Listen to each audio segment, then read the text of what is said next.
अस्सलाम वालेकुम my YouTube family, कैसे हैं आप सब। उम्मीद है कि आप सब ठीक होंगे। मैं भी अल्हम्दुलिल्लाह बिल्कुल ठीक हूँ। और काफ़ी सारे क्वेश्चंस हैं जिनके मुझे आंसर करने हैं। मैं इंशाल्लाह स्टेप बाय स्टेप सबके आंसर करूँगी। यहाँ पे मैं काफ़ी बिज़ी होती हूँ, मुझे टाइम नहीं इतना मिल रहा होता। तो कभी कभी मैं जैसे जब कुकिंग कर रही होती हूँ तो मैं उसकी वीडियो बना लेती हूँ, या आपके जो क्वेश्चन आंसर हैं उनको वो मैं देख रही होती हूँ, और फिर मुझे होता है कि मैं उनके मैं डिटेल में आपको जवाब दे सकूँ। कुछ आंसर तो मैं वहीं पे यस नो में कर देती हूँ, लेकिन कुछ चीज़ें ऐसी होती हैं जिनका डिटेल में जवाब देना ज़रूरी होता है, मतलब कि समझाने के लिए आप लोगों को। तो वो फिर मैंने रखा होता है कि चलें जब मुझे टाइम मिले तो मैं टाइम टू टाइम आपके जो क्वेश्चन हैं उनके भी आंसर करती रहूँ। अब साइमा ख़ान हैं, उन्होंने क्वेश्चन किया है कि प्लीज़ आप मुझे ये बताएं कि जब आप एक ऑर्डर डिलीवर कर देती हैं तो उसके बाद जो अमाउंट आ रही होती है वो आपकी अमाउंट होती है, या हमें जो पैसे मिलते हैं वो कैसे मिलते हैं। तो देखिए, मैंने इसके बारे में पहले भी काफ़ी डिटेल वीडियोस बनाई हैं, आपको ऑर्डर्स के बारे में भी, आपके जो पोर्टल है यानी डैशबोर्ड है उसके बारे में भी। लेकिन फिर मैं दोबारा से आपको बता देती हूँ कि होता ये है कि फ़र्ज़ करें कि जब मुझे कोई ऑर्डर आता है, जैसे मैंने अंडा पराठा लगाया हुआ है या पराठा ऑमलेट लगाया हुआ है, चाय है मेरी, तो जब मुझे 2-3 आइटम के समझे या एक आइटम का भी ऑर्डर आता है, ये मैं सिर्फ मिसाल देने के लिए आपको बता रही हूँ कि जब 2-3 चीज़ों के मुझे ऑर्डर्स आ रहे होते हैं, तो फ़र्ज़ करें जैसे मेरा अंडा पराठा है वो 200 रुपये का है, चाय मेरी 100 रुपीज़ की है, जो तीसरी चीज़ है वो 150 रुपये की है। तो ये मेरा 2-3-4 450 रुपये का टोटल ऑर्डर बनता है जो मैंने अपने खाने की प्राइस रखी हुई है, ठीक है। तो जब ये मुझे ऑर्डर आता है तो वहाँ क्या होता है कि ये मेरे खाने की प्राइस जो है वो मेरे ऑर्डर के नीचे एक टोटल अमाउंट लिखी होती है, वो उसमें लिखा हुआ आएगा कि ये 350 या 450 मेरा जो खाना है उसकी प्राइस है, ठीक है। अब उसके नीचे उन्होंने एक और प्राइस लगाई होती है जो कि होती है राइडर्स की, कि राइडर्स जो है उसकी मतलब यानी कि जो आपका डिलीवरी चार्जेस है वो 69 रुपीज़ है हमारे यहाँ एरिया में। तो वो अमाउंट लिखी हुई आ रही होती है। फिर उसके नीचे एक और टैक्स लिखा हुआ आ रहा होता है जो कि 7% है, वो लिखा हुआ आ रहा था कि ये 7% टैक्स है। अब होता क्या है कि जब एक फिर नीचे एक टोटल अमाउंट लिखी हुई एंड में आ रही होती है जो कि हमारे उस पूरे ऑर्डर की, राइडर की और वो टैक्स डाल के एक अमाउंट लिखी होती है कि ये अमाउंट आज आपने यानी आपकी ये सेल हुई है।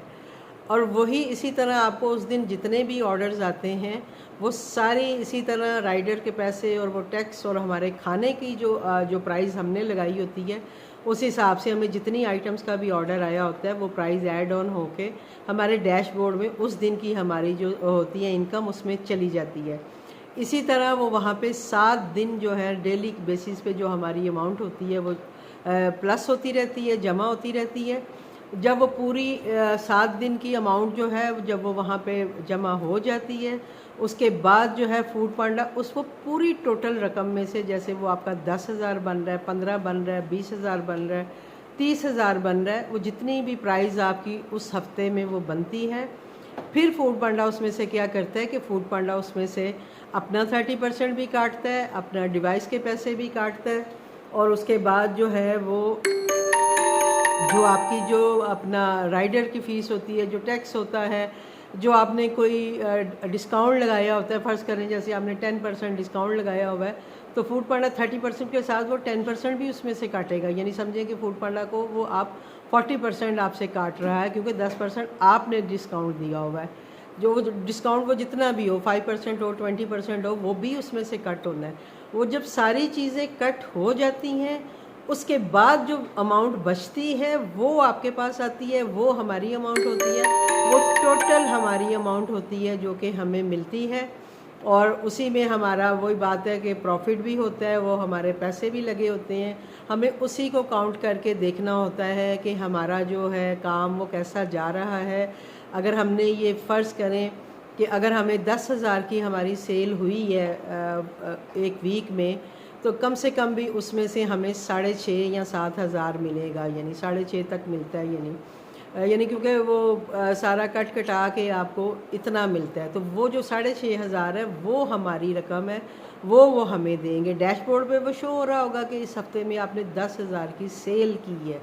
लेकिन सेल्स मीन कि आपने टोटल अमाउंट जो कमाया है वो ये है, और उसी में से फिर वो काट के और वो फिर हमें जो है पैसे देते हैं, और वो हमारी अमाउंट होती है और वही हमारे पास आती है। तो जब भी आपने काम करना है, जब आपने अपने मेन्यू बनाना है, जब आपने अपना प्राइस सेट करने हैं, तो आपने इस चीज़ को जहन में रखना है। ऐसा नहीं है कि अगर वहाँ पे 600 रुपया टोटल अमाउंट आ रही है तो वो 600 का 600 रुपया ही आपको मिलेगा, नहीं, उसमें से बाकी सारी चीज़ों की कटिंग होगी और उसके बाद जो पैसे हैं वो हमें मिलते हैं,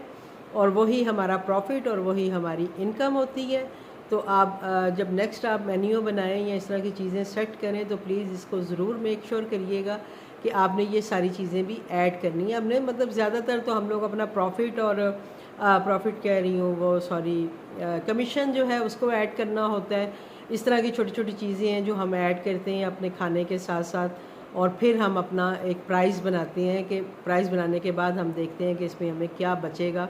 और फिर हम उसको अपनी चीज़ को अवेलेबल करते हैं अपने रेस्टोरेंट पे। तो प्लीज़ इसको मेक श्योर रखिएगा, और होपफुली कि आपको समझ आ गया होगा कि जो भी ऑर्डर हम देते हैं उसमें से हमारे कौन से पैसे होते हैं और हमें उसमें से क्या मिलता है, और फिर उसके बाद हम उसका हिसाब लगाते हैं जी इसमें से हमें बचा क्या है। तो प्लीज़ इसको लाजमी इस पर नज़र रखिएगा, और अपना जो मेन्यू है उसकी प्राइस है उसको ज़रूर जो है ऑन ऑफ देखते रहा करें कि कहीं आपको नुकसान ना हो जाए, ठीक है। तो होपफुली कि आपको आपके क्वेश्चन का आंसर मिल गया होगा। इंशाल्लाह मिलती हूँ आपसे किसी नेक्स्ट क्वेश्चन के साथ, तब तक मुझे दीजिए इजाज़त। अल्लाह हाफिज़।